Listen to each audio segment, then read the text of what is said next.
Hey, this is comics writer Kyle Higgins, and you've jumped inside the Pull Bag, only on the Geekcast Radio Network. You've just jumped inside the Pull Bag. Join TFG1 Mike and the rest of the comic crew here at the GCRN as they make their great escape into comics. From DC, Marvel, and Image to IDW, Boom Studios, and Zenescope, we have everything right here. We cover things like Transformers, He-Man, superheroes, TMNT, and Radiant Black. Yeah, we have all that and so much more. It's all inside the Pull Bag here on the Geekcast Radio Network. So, without further ado, it's time to talk about the comics we're reading right now, here inside the Pull Bag. Hello and welcome to the Pull Bag. This is episode 420. That's right, folks. Don't light up, please. We don't recommend that around here. I am, of course, TFG1 Mike, and it is time for another Origins episode because Edward and Kendra had some stuff going on in their lives, and we're pushing off our Radiant Black number 6 issue until I don't know when. However, I have with me one half or 1/3. I can't tell after listening to the issue 6 review now. How many hosts do you guys have on that show? we just brought in a couple guests, but yeah, I know. Change up, multiplied by like 2 or 3 times there. Yeah, I was like, wait a second. It is Matt from the Radiant Black podcast. Hello, sir. Hey, happy to be here. It sucks that I couldn't make it for episode 69, but I think 420 will do. Yeah, episode 60. What even was episode 69 of this podcast? God, this show's been running for almost over 8 years now. I don't even remember what episode 69 of this show was. Why don't comic issues, like if I was reading a comic, 69 would be like the landmark issue. I think like one of those comics recently, it wasn't Sex Criminals, but like one of those ones, like they ended on issue 69. It's like, okay, perfect. I haven't read it, but I'll give it a shot now. It was Sex Criminals, I think. There we go. My buddy keeps recommending it. It sounds ridiculous. I've read the first 3 volumes, and I really, really dig it. Actually, I do know that episode 369 was volume 3 of Sex Criminals of this podcast, but yeah, no, it's fun. It's as long as you're not a prude, it's a fun thing. Ooh, that's kind of creepy. Episode 69 of this show was back in 2014, and it was Beware the Batman chapters 1 through 4. Ooh, digital comics. Ooh. Anyway, we are here to get Matt's origins and how he got into or out of reading comics. So the first question, did you grow up reading comics, and at what age did you first remember reading or noticing comics? I didn't I did read comics when I was younger. I don't know if I'd say like I grew up reading them at different stages in my life, but it wasn't like it's never been super consistent until like a few years ago. But yeah, I don't know. They've kind of been like a part of my life. The character Spider-Man's been iconic. Like my stepdad's got a big comic collection, so they've always kind of been like around me. And for any time I wanted to read something, it was kind of like around. So I had that. Very cool. Very cool. As a kid, was there a parent, like you just mentioned your stepdad, but was there a parent, a friend, or anybody who just said, here's a comic and go read it kind of thing? My friends in like high school kind of like, and I guess in middle school, my friend AJ, the friend I mentioned that reads and recommends Sex Criminals all the time. He loves Batman, and he was reading them like through high school, middle school. We didn't really talk about it. Like I liked the medium, but I just never really took the time. And my friend Kyle too, he would read the comics. They would kind of like pass comics back and forth. I kind of recommend more stuff to them though. They've recommended mostly like manga to me, like JoJo's recently and Berserk. Very cool. Very cool. The age-old question, DC or Marvel? The heart says Marvel, the head says DC, although I think Marvel has like plenty of good stuff. There's just like DC I think they are just a powerhouse that like once they're fully managed properly, I don't know if they can be beaten. Yeah. Are they ever going to be fully managed properly? I mean, thankfully they finally got rid of that dildo. I'm just waiting for them to like move into a new medium to screw up. Okay, WB sucks with the comics management at least, and the movies. Like do music, put on an album or something. Like let's see them screw that up. Oh Lord, what other publishers do you enjoy reading?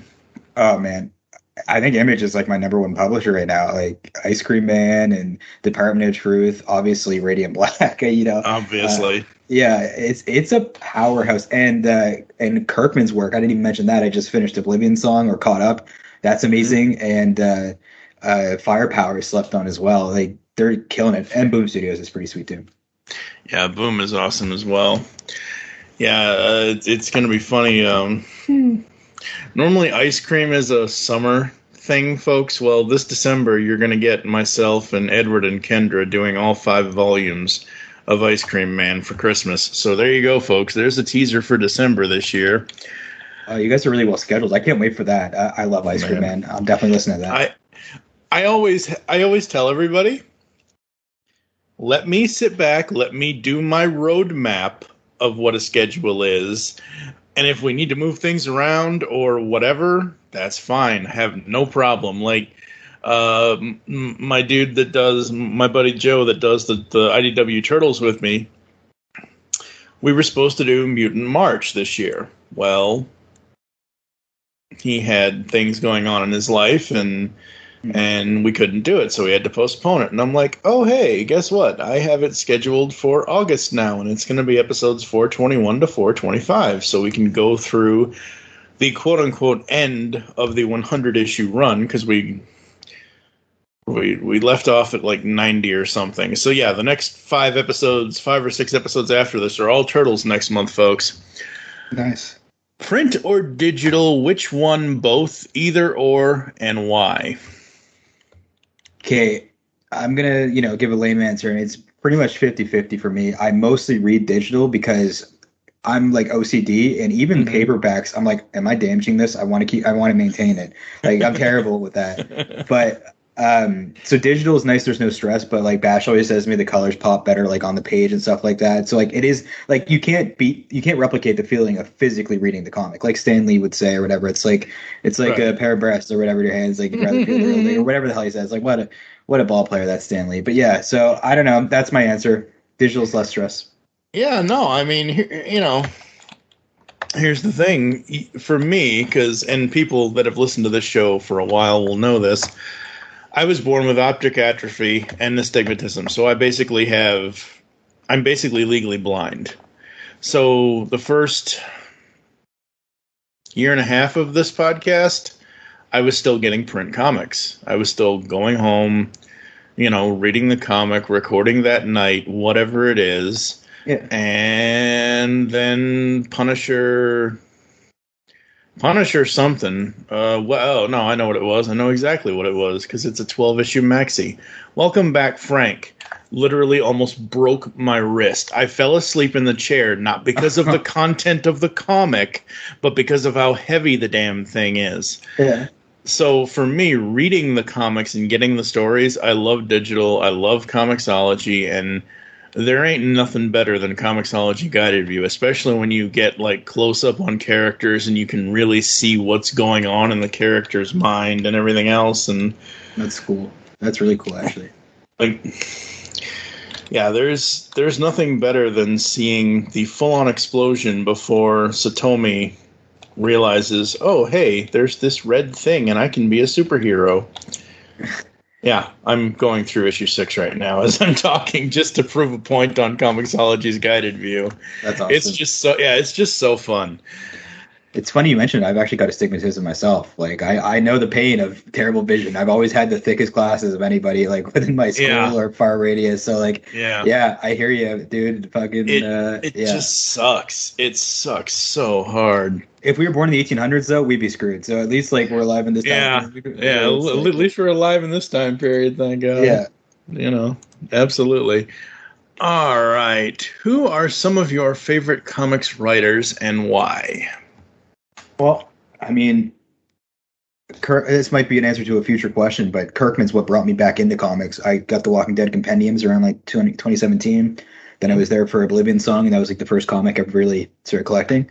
That might answer another question further down the line, but But yeah, Kirkman obviously is a big one for me where I just love the way he writes his dialogue and stuff like that. And it's a lot of cut the bullshit. Like Invincible, I do an Invincible podcast. Like I've got, the Chiltramites over there. So Invincible obviously really captured a lot of what I enjoy in comics. And I thought it was great that, again, no bullshit. They skip around like with Alan and Mark on the moon. It's like, are we going to fight? No, it's like, well, let's actually just talk this out so we can actually, get an ally. It sounds boring, but the dialogue is so great that it tops like some heavy action. And Tinian's obviously killing it. Like, I don't know anyone that could deny that Tinian is like, he's one of the best in the game right now. Like, Somebody's Killing the Children, Nice House on the Lake, which I always want to call Last House on the Lake. It's like I'm a big Lost guy. If you listen to the Radiant Black podcast, you'll know that because I do cram it in there every episode. It's kind of like Lost in a House with a lot of mysteries and a lot of different people that have to kind of interact. That's amazing. And, Somebody's Killing the Children. Department of Truth, like, I feel stupid when I read the book because it's so smart. Like, it's amazing. And obviously Kyle Higgins is killing it. Ordinary Gods is amazing. That just started out. Bash has read 2 issues. I'm jealous, but that's got a really cool premise, and I'm really digging it so far. And Radiant Black, of course. Radiant Black, I think, is amazing. Everyone I've shown it has enjoyed it. It's really awesome modern day superhero story that's not necessarily a teenager, but someone who's like 30s. You're like, not like, oh yeah, I'm way older than that guy or whatever. Like I can relate to problems of like not having bills and feeling, or having bills and not having money for those bills, and struggling and wanting to do a career and stuff like that, while maybe dabbling with superpowers as well. So it's really cool stuff. Yeah, it is very, very cool. Was this your first foray into Kyle's creator-owned stuff? Yeah, it was, which you can kind of tell because like we didn't really recognize the Cal figures in well, for me, Bash has read like Nightwing and stuff. He read his Nightwing. Okay. Run. He's gone and read a lot of Higgins stuff. Yeah. But for me, yeah, I'm gonna try his Ultraman stuff. I'm just getting into kaiju's a lot. Like I always liked them, but now I'm like, all right, I'm in on this. I'm fully in after like Kong versus Godzilla and King of the Monsters and stuff like that. So yeah, I'm gonna check that out. And everything that I have read from him has been amazing. So he's definitely put himself on the map as far as a writer. Yeah. So I will tell you right now, Kyle is amazing. If you want superheroes, if you want a superhero labor union based in the 1920s Chicago kind of thing, Kyle is awesome. Okay. He did a creator-owned series. It was it 6 issues, 8 issues, I forget, called Hadrian's Wall. It's basically Terminator and Total Recall. It's basically all of the 80s action movies you can think of that are sci-fi based in space kind of thing. Okay. I like the sci-fi. Yeah. It's very, very cool. Okay. What defines a good story to you? You need engaging characters that I just really engaging characters, really. And as long as the story is fun and gives those characters the ability to, pop up the page or, do iconic stuff, just do memorable things that are enjoyable. I think that's good. You need characters first and foremost. And the more fleshed out a character is and a world is, then the better that story will be. Absolutely. What does a story have to draw you in? So you read a first issue.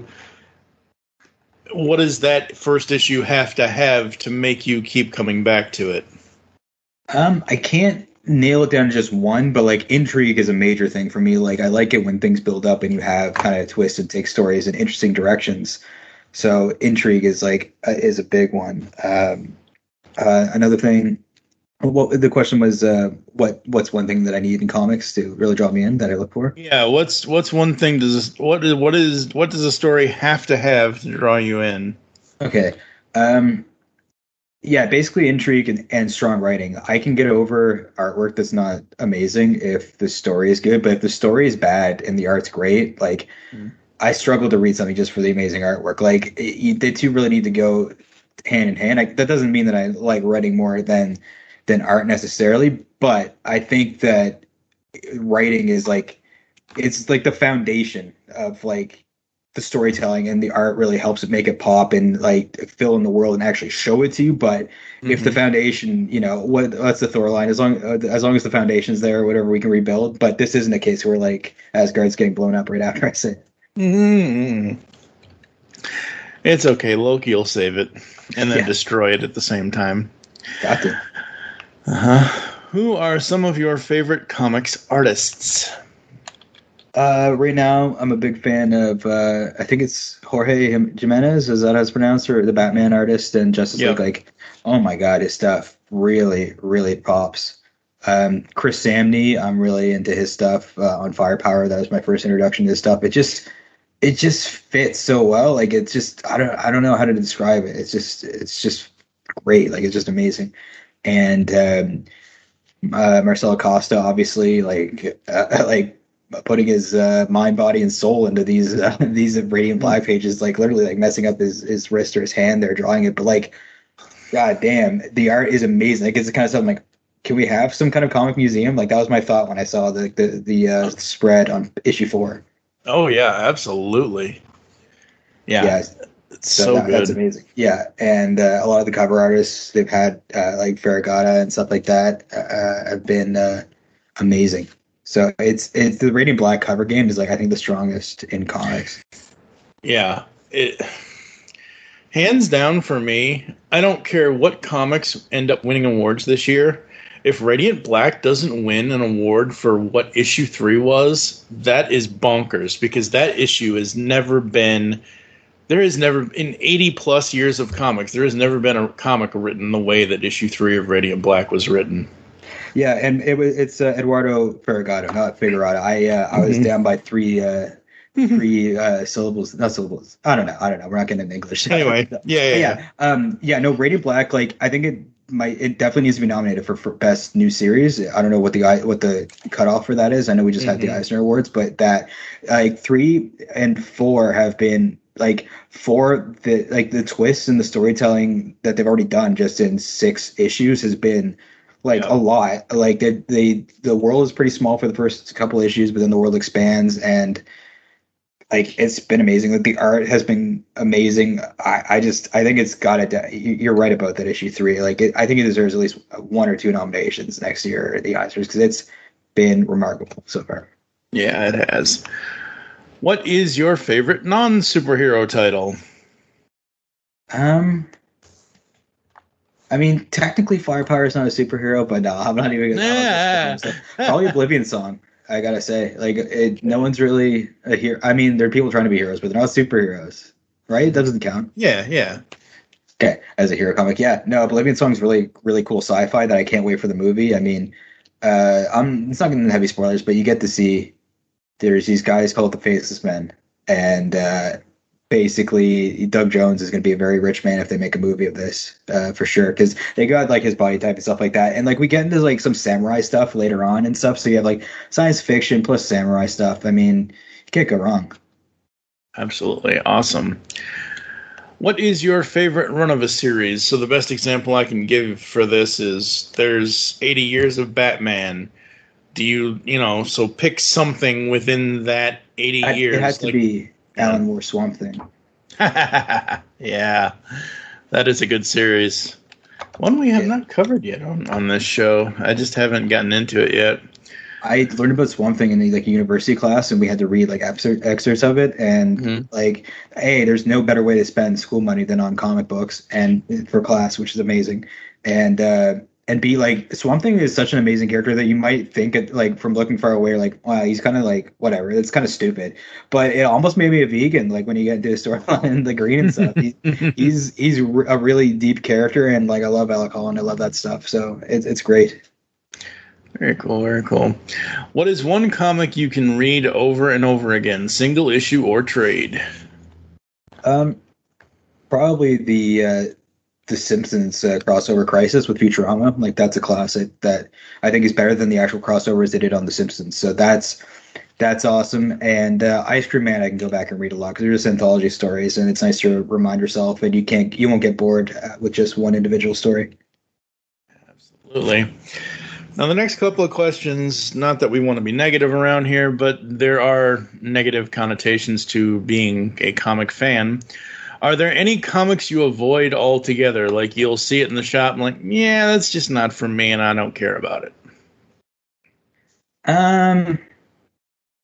My Little Pony, no. Well, probably My Little Pony. I'm not a MLP guy, although it's the same artist that does Stray Dogs. So, I'm getting swayed toward there. No, I'm just kidding. But Stray Dogs is amazing too. But yeah, My Little Pony, the Maneater stuff, that's not for me. Like, it's just whatever. It's cool that it's out there and stuff, but it's not my thing. I bought the first issue of Mom, not realizing what it was about. I think it's like the one with like armpit hair as her power. Like, I'm not like hair powers. There's the one in the who's Black Bolt? What's the group there? Inhumans. That's it. Yeah, the Inhumans. Like, I'm not super familiar with them. I know they had the TV show that like went over terribly, but like, I've got the one with the hair and like armpit hair on top of that. Like, as the main character powers set, I don't know. Like, I haven't read the issue. I will give it a try, but like, that's not my thing. I'm cool for another kind of stupid, of like, and that's, I like the pouch, sentient pouches formed together. That's my jam. There you go. Are there any comics in the past or currently that you wish you hadn't read them? Like, they just left you like, ooh, I just wasted 20 minutes of my life. I don't know. Like the art in the early Injustice, like, I don't wish I didn't read that, because like that Batman face after what happens to Nightwing is like, it's iconic. It's everything. So, Yeah. No, I don't know. If there's nothing that I would read that much, I'm like, oh, I wish I didn't read that at all. I would kind of stop, or at least it would be funny enough, or just like insane enough, or writing wise that I could live to tell the tale. So no, nothing to really regret reading. Very cool. How large or small is your physical comic book collection? I think I've got like 20 or 22 short boxes right now. Yeah, I'm screwed. Yeah. I'm just gonna have to open up shop here and start selling comic books out of my apartment. But yeah, especially with all the Radiant reprints, because that book is on fire. I don't have them all together, but I'm getting to the point. I probably have at least one box of just Radiant Black, and there's only been like 6 issues. But I mean, the covers are amazing, so you can't miss out on a few of them if you're a collector of Radiant Black. Absolutely. Okay, so this one is basically everybody is safe, the family's safe, whatever, pets, all of that, but the house, the apartment, whatever is burning down. What is one comic you could never live without and you'd have to save? Probably Oblivion Song 1. I've got a Venom 3, like CGC'd in an Oblivion Song signed by Kirkman, so that one's signed by Kirkman, so I'd probably have to go with that one.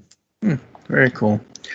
What was the most money you spent on a comic or a comic item? So if you've ever been to any conventions, so it could be a book, or it could be like, oh, I bought a replica of Green Lantern's ring or something. Well, comic book item would probably just be like Injustice Ultimate Edition. No, I don't buy a lot of like big items all the time. Like, I bought some like Bronze Jane, Swamp Thing, but like even then I get them cheap from Capcan Comics. Shout out to those guys that are like legit. I don't know. Sometimes when Bash is like selling comics, I'll like go to his place and like I've bought some I bought the Null. I think it's a Venom cover. It's one with Null with the Infinity Gauntlet. I think I bought that off him for like $80 or something like that. Oh, very cool. I think so. Yeah. So yeah, that'd be it. Very cool. Was there ever a moment when you were done with comics, like you just didn't want to have anything to do with them anymore? Well, I mean, I grew up like as a kid, like when I was like probably like 9 or 10, I had like 4 comics of like the first 4 episodes of Digimon and stuff like that. So like when I'm grounded, I mean, those they're not electronic, so I'm good. So I would just like read those a lot as a kid. So I was very familiar with those, as I was quite the fucker as a kid, and not so well, pretty much the same now. But yeah, so I kind of did like stop. Like, I had comics, I had some Simpsons ones. And my stepsister lent me a few volumes of the Simpsons comics. Like, I really love those. Rest in peace, Bongo Comics. Still bullshit that they're gone. But I can't believe they're gone. I was like, oh man, that sucks. Yeah, I mean, I bought some of the issues. Like, it was when I started collecting comics again, I was buying Futurama and Simpsons comics, and then they pretty much went out of business, like 2018, 2019, something like that? Yeah, right before the pandemic hit, yeah. It kills me, because Futurama, you can literally do anything. Like, Rick and Morty, they have comics, and it's just sci-fi, where you can do whatever you think is funny, you can just do it easily. Absolutely. So, yeah, it sucks. So, yeah, I would read those Simpsons volumes. I really love those. And the Futurama ones, and the crossover, of course. So those were great, and I wasn't really like done with comics. I just kind of stopped, like reading them as much. Like I read the Watchmen in between my big break from comics and stuff like that, just to like, because obviously you hear about the Watchmen, how amazing it is, and I would read. I don't really think of it, but I would read a lot of the Shonen Jump mangas, like the Dragon Ball Z ones. After school, like my mom was seeing patients. He's like a psychologist, so like I would like wait in her office while she saw people, and I would just walk up to the comic book shop and like buy a Dragon Ball Z or like a Yu-Gi-Oh manga, and I would just like read that. So I've got fond memories with that. But to me, like they're so separate for some reason. Like I know it's like these are all from like Japan and stuff like that, but I don't know. Comics and manga are like I don't know. They're the same, but I categorize them differently in my head. Yeah, they're the same, but they're also different, and that's what makes them great because you have two very separate yet similar parts of the same coin. Yeah. What are you reading right now, and what do you think our listeners should check out? Just finished Oblivion Song, so like that's really sweet. Definitely check that out. It's Kirkman. The main character is really great, and his sensei is like really awesome too. So I would definitely recommend that. Oblivion Song, gotta love that. Like Kirkman, the for some reason, even though The Walking Dead is like massive and now Invincible's blowing up, like people sleep on those Kirkman titles, like the modern ones and like newer ones. Like Jesus, it's amazing the good stuff he's doing. I want to check out Outcast. So yeah. I'd recommend Beta Ray Bill. That's awesome. I just finished that. Like that finished up this week, and the art's amazing. Like Beta Ray just used to be, I didn't know much about him, but it's just that horse guy. But he's more than a meme now. He's actually like a really awesome character as well. He's always been more than a meme, but just in my mind, that's changed for me. So he's great. And that was an awesome 5-issue run that just finished. The art is like gritty and really fits where they're going. Like they're on their way to Muspelheim or whatever. So that's really sweet. And Department of Truth can make me emotional about a Sasquatch story. So if that's not good writing, I don't know what is. So definitely Department of Truth. Most of these books people have probably heard of, other than like Firepower maybe. So the big ones, Department of Truth is like well recognized for a reason. Nice House on the Lake shaping up super nicely. Obviously Radiant Black. I was gonna say if you don't recognize if you don't recommend the book you do a podcast on, you got a problem. We're talking about what we finished up though. What we just finished up. Radiant Black is still ongoing. That won't be finished up hopefully for years. So Radiant Black. It's a good time to hop in. The paperback TPB comes out I think mid-August. So a couple weeks after our recording here. So that's gonna be great. That's an easy time to jump in. Plus, they did a ton of printings of all the other issues, so you might be able to still find these singles. But yeah, Radiant Black, if you're looking for like, it's recommended, like Kirkman said, if you're looking for something to fill the void of Invincible, more or less, this is it. The paraphrase what he said. And you like Power Rangers, you gotta get in on this because Higgins, is notorious for writing his Power Rangers and is like a big Power Rangers guy. And this is heavily inspired. It's fresh, obviously, but like there's a lot of Power Rangers kind of vibes, but it's like in ways that I'm not used to because I watched the TV show as a kid a bit. But this is in comics, you can go into space and it's not like a bad monster suit or something like that. It's like legit. I like the kaijus look cool, but like I don't know, some of the like other beasts kind of look a little. Even as a kid, I'm like, So when you can draw those and stuff like that, I think it really benefits the series. Absolutely. All right. Heroes, heroines, anti-heroes and heroines, or villains? What archetypes are your go-to reads? I like heroes, but like villains, you want to have a memorable villain. Like I'm kind of both. Like I like a good hero. You like your Spider-Mans, you like your Batmans. I'm a big Static guy. So you like your heroes, but you can't not love Doctor Doom and stuff like that. The big villains like Batman Who Laughs. I know he got like overhyped and blown to the sun, but like I really dug his design, and I really want to see him show up as like a full-fledged character in Mortal Kombat, not just the skin with like animations and specific moves. But yeah, I like villains and heroes. Anti-heroes are cool too, but like is like the Venom. Is he the like Venom Eddie Brock? Would he be like an anti-hero?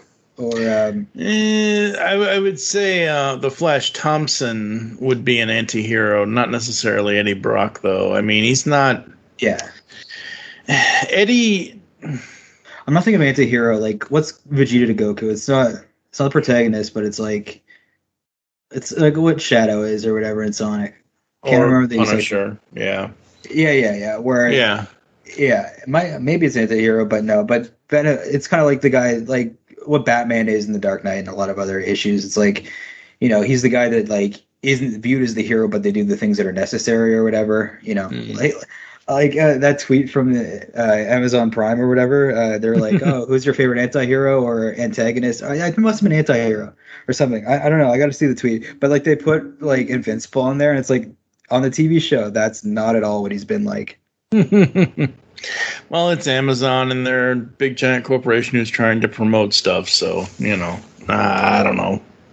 I'm just glad they kept it going and renewed it for 2 or 3 seasons. So at least they know when they have something good. Yeah, at least, as long as they leave Bezos up there in space for a while. Oh, wait, too late on that one. It's basically like in Finding Nemo when they went to touch the butt. That's basically what he did. He just like oh god of the ship. Yeah, I know. Oh, yeah, but it's more or less what he did. Oh god. And now all I can think of is all his people around him turn into little yellow things that go after bananas. But. Friggin' minions. Do you have, and we kind of already talked about this a little bit, but do you have my parents got rid of my comics story? Thankfully, I do not. My stepdad's a big comic fan, so, my mom knows and he knows about don't throw out comics. You really, like, at least ask. If you can throw out most anything, but comics are, could be, worth something emotionally or financially. There you go. What is one item from a comic book you'd love to have in the real world? So again, like earlier about the comic item, this is the same thing. Basically having the Cowl figures from Radiant Black issue 3 or 4 or whatever. So what would be one comic book item you'd love to have in the real world? One comic book item, I don't know, like. If I have Mjolnir and I'm not worthy, that would be kind of worthless. Yeah. There's only been 2 people that have been worthy enough for that so far. Yeah, so like, and that's, that's what I think of. I guess I want to be worthy, so I'd be screwed. But no, I don't know. A Radiant would be badass. Specifically, like the red Radiant would be awesome because you can just fuse stuff or whatever. Like there's like a mess in your house, you just put on the Radiant, you just like absorb it and turn it into like, I don't know, Febreze, So, that of course. You can also fight crime and save the world, but, cleaning easily is also good. Yes, exactly. Let's see. If you could create any comic storyline, what would you want to create and what characters would you want to create it with? So basically, any comic book company basically gives you the keys to the kingdom. What would you want to do? Well, one idea. So would I be able to like cross over Marvel and DC and stuff? Like, is that all just one company though? You can do whatever. Yeah, you can. Okay, like whatever. Yeah. Well, I mean, I'd like to pitch this idea one day, but it's probably not going to happen. It's very stupid, but like, I've seen my fair amount of Spider-Ham, but like, if we're going full Looney Tunes, can we have his villain be like Spidey Coyote, like Wile E. Coyote, and like always scheme stuff? Like, come on, let's get this happen. That would be hilarious. Yeah, exactly. And I don't know what I would do if I would do an Invincible spinoff with maybe Tara or. I don't know, maybe following Marcus or Marky or whatever, but that'd be great. I hope Kirkman does it, right? Because he's had time. He might revisit these characters after the show's blown up, and he's got because Kirkman's like helping retool the show, the comic basically for the show, and like adding a bunch of elements. So if he's already thought of ways to improve the current stuff, maybe he's thought of ways to follow up even further in the comics. So I'd love to see that happen. Absolutely. What is the one piece of advice you would give the comics fandom? If you don't like something, maybe just ignore it. And it won't, if you give it a lot of press, it's not going to, if something's annoying you or something's awful, you're going to show somebody by talking about it. And while you might convince others not to enjoy it or to hate it or whatever, like you're going to probably turn on a couple other people to it. So it's really just a fire that keeps feeding itself with that kind of stuff. So if you don't like something, feel free to like say your criticism, but if you give it a ton of attention, it's going to get a lot of attention, and good press, bad press is good press in a lot of ways. Absolutely. All right, folks. Well, that's been Matt's story. So, the Radiant Black podcast, why don't you tell everybody about how you guys started it? If you could contain mentioning the Discord to just like twice so I don't have to go get my vodka, please. I swear, every time I've listened to you guys talk about the Discord, I'm like, oh, gotta take a drink. Yeah, well, we're not liable for, alcohol poisoning. I think I've said that before on at least one of these. But yeah, we have mentioned a lot, but it is a happening place. So like, yeah, I haven't mentioned it yet. I've been doing I know. It's a cool spot. It's got a lot of the creators of the book in there, so it's an amazing place to discuss it with fans of the show. And who knows, you might just see something that's not available to the public yet. So it's a really cool spot. So yeah, you can get the link. It dies every week or so, but we can tweet it out, or you can just ask us on Twitter. The podcast started. Bash showed me like the preview for Radiant Black. I was like, this looks pretty cool. And like we read a couple issues, and after we started the Invincible podcast, he's like, like no one's talking about Radiant Black. Like, let's get on this. Like, it's really cool. And I enjoyed the first few issues. And rereading them, you get extra value from them because they're really, they're woven with foreshadowing and cool stuff like that. And and the series just really kept popping off with like issue 4 and 5 and 6. While it's a backstory, was really great. And then 7, things look like they're gonna continue to heat up. So oh yeah, they are. Yeah, it's a hell of a series. So, we started, podcasting about it. And I got one of my friends, Kate McDonald, to do the artwork for it. She's super talented. We've got the artwork that's like a tribute to the Marvel team up with Invincible and Spider-Man there. So I really like the cover. It's got Invincible on there because like you want to draw on fans because more people know about Invincible now than Radiant Black. So it's like, hey, Invincible people that are waiting on a TV show or they're done with the comic, like get on the Radiant Black train. Because I wish I was reading Invincible from the beginning.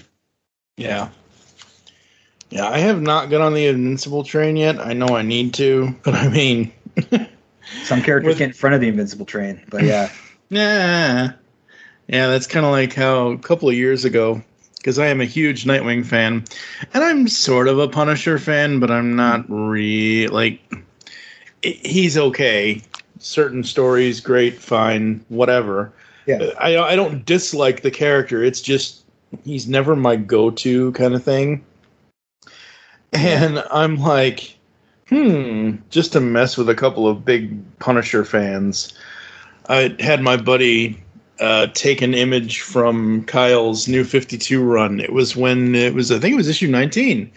The New 52 Nightwing run when he moves to Chicago and he's riding the L train. So I took a screenshot of that panel of that comic. I sent it to my buddy and I said, here's a Google search image of Punisher. Put Punisher in front of the train because Nightwing superior, Punisher inferior. And I don't really believe that, folks. It's just a joke between friends of mine and I. Yeah, you guys beat me by... No, actually, I beat you by a week, I think. No, I don't know. Anyway, go ahead. What were you going to say? Punisher's cool. I prefer when he's like on fire and in space. That's my favorite version of Punisher. But no, Punisher's cool. And like Nightwing, like Bash turned me on to Nightwing. He's like the Taylor run so far has been amazing. I always like the character, but now I'm like, all right, he's awesome. And like he's almost inspired like a lot of these awesome characters. Like I know Higgins is like Nightwing's like his favorite hero, which is awesome taste. And Mark Grayson, his last name is Grayson. I don't think there's no way that obviously Kirkman knows about Dick Grayson. He's like, the first Robin and stuff like that. So I feel like, it's like a good last name to give him, like the Grayson. Like also it fits like, sometimes there's shades of gray with Mark as well. So yeah, I think that Nightwing has actually like inspired a lot of heroes or at least some of his traits are definitely like appreciated and baked into some of these newer characters. And the dude from Cal, like he looks a lot, his costume's very similar to Nightwing's. Yeah, which is cool. That's why, at first we thought it was a Nightwing figure before we found out about Cal. But right. Nightwing I think is like amazing. And it's ridiculous that it's taken this long to get him on screen. Like Titans, like the first time we get Nightwing, he's saying fuck Batman at the beginning of the series. So yeah, I don't know. I feel like there's more you could do with legit Nightwing. Yeah, there probably is more you could do. That would be awesome that they would. It's just, like I said at the beginning of this podcast, folks, thank God that dildo is gone, because he always liked killing him off. I don't know why. Yeah. I wish I had amnesia. I've had it a couple of times in my lifetime. It's not fun. You don't know. Yeah, you don't want it. No. All right. Where can the people find the Radiant Black podcast? You can find us on Instagram at the Radiant Black Podcast, and on Twitter. If you just search Radiant Black, we'll probably pop up for sure on Twitter. It's just at Radiant Black Pod. Our email, I'm pretty sure, is just at Radiant Black Podcast at gmail.com. Mm-hmm. So, yeah, if you want to send feedback, but yeah, follow us on Twitter and we'll send you the Discord link. And we're available on Spotify, Google. Actually, no, not Google. Here, you got it, that part. But yeah, Spotify, Apple Podcasts. You can find us on Podbean as well. And we have a YouTube channel. It's Radiant Black Podcast. Yeah, I make thumbnails, and I'm starting to make the thumbnails for them. That's kind of fun. They're a little silly. And last episode we had the weekly polls on there and Wyatt Lane, which was really fun to talk to those guys. It was definitely the most like off the cuff of our podcast and the most joke filled. So it was really fun. And we've been starting to do Radiant Roster, where we just kind of talk about current stuff that's good. So if anybody wants to come on that, we'll probably have you on if you want, honestly, for that. Sure, absolutely, yeah. Yeah, so yeah, that's where you can find us. And also me and Bash do the Chiltramites as well, which can be found at basically the same place. I run the Chiltramites Instagram page, and I've made like 70 Invincible memes. Yeah, and I want to do Austin Powers Week, but I only have like 2 or 3 memes, so I might actually start it up just to give myself a kick in the pants to do the other 2. But yeah, that's my life. That's me. It's so funny you mention Austin Powers, because as much as I like those movies, I'm not the biggest kaiju fan. I, again, have a healthy respect. I don't hate it. I don't hate the people who hate it. So it's not one of those things. Yeah. But every time anybody mentions Godzilla to me, all I can think of is... Run!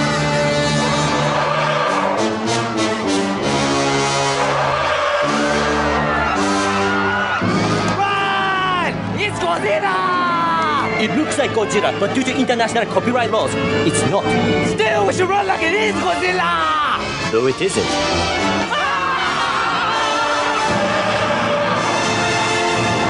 I love that. I love that. This is my favorite scene from Goldmember. There are a lot of good scenes from Goldmember, but that's my favorite.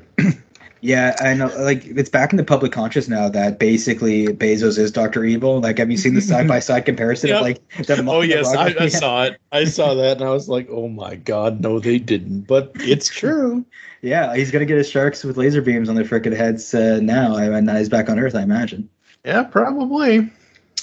I don't want to be a jerk here, but I did beat you guys by a week and a half. We released issues 1 and 2 episode review when you were like, "Oh, nobody's talking about Radiant Black." I released that episode talking issues 1 and 2 on March 27th. Not bad, but yeah, we meant like yeah, no, I know barely anybody, like not nobody. Yeah. Hyperbole, but that's pretty sweet though. Yeah, I'm glad that people got on the train early. It's easier when you've got like the machine already going too. When you have to think about podcasts, you got to kind of plan. But yeah, you definitely thought of it way before us and like got in on the train. I mean, well, again, I've been like single, like the question says that we asked earlier, who are your favorite writers?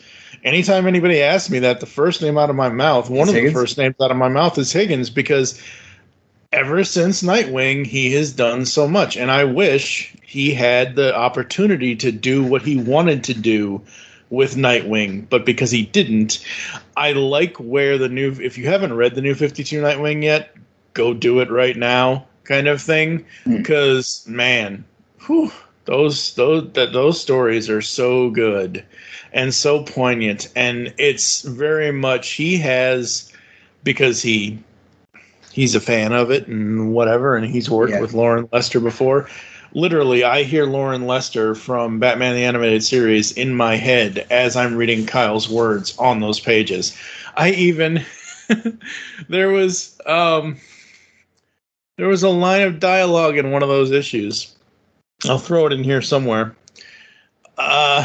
Where I had Lauren voice it because I'm like, yeah, please. I need this in Nightwing's voice. So you'll hear that in here somewhere, folks. All right. Yeah, it's so awesome. Thank you for joining us here inside the Pull Bag. If you'd like to get in contact with us or leave feedback before the show, there are several ways to do so. Visit the website, geekcastradio.com, where you can listen to and comment on all of our posts. You can also shoot us email, feedback at geekcastradio.com. Here are all the ways you can listen to us nowadays. Apple and Google Podcasts, please leave us reviews. Spotify and any other podcatching client you choose to use. Leave the show's feedback in iTunes. Yes, iTunes is still a thing, folks. Even though it's now Apple Podcasts for most people, there is still an iTunes application. It's still iTunes in my heart. Yeah, it still does work, and that's where you would go to leave reviews. Follow us on Twitter. You can follow at Geekcast Radio for the network updates, the Pull Bag at the Pull Bag for our show updates. I am at TFG and Mike. What is the Radiant Black Twitter again? It's at Radiant Black Pod. All right, become a fan on Facebook. Did you guys set up a Facebook page yet? You should do that if you haven't. Yeah, we will. I don't use Facebook, but you know what? Like, yeah, we'll get on there if people want to talk. I have to find mods. It was so easy to find mods for the, I'm not going to mention it a third time, but you know what. So the Discord, yeah. I mean, if you want me to set one up, just send me the art and I'll set it up. I don't care. I can moderate that. That's not a problem. It's up to you. It's up to you guys. I'm just saying. I have no life, so I can. I appreciate the support you've given us for sure. Absolutely. Mentioning on the show. Thanks for the time, Mike. Yeah, absolutely. All right. You can find us on Facebook, facebook.com/Geekcast Radio Network. You can also search out the Pull Bag over there. For now, I am TFG and Mike with RadiantMatt. Make your great escape into comics and stay radiant, everybody.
You've just heard the latest episode of The Pullbag, the GCRN's first comic review and discussion podcast. There are several ways to get in touch with us and leave feedback for the show. You can visit the website, geekcastradio.com, where you can comment on the episode and all of our different podcasts.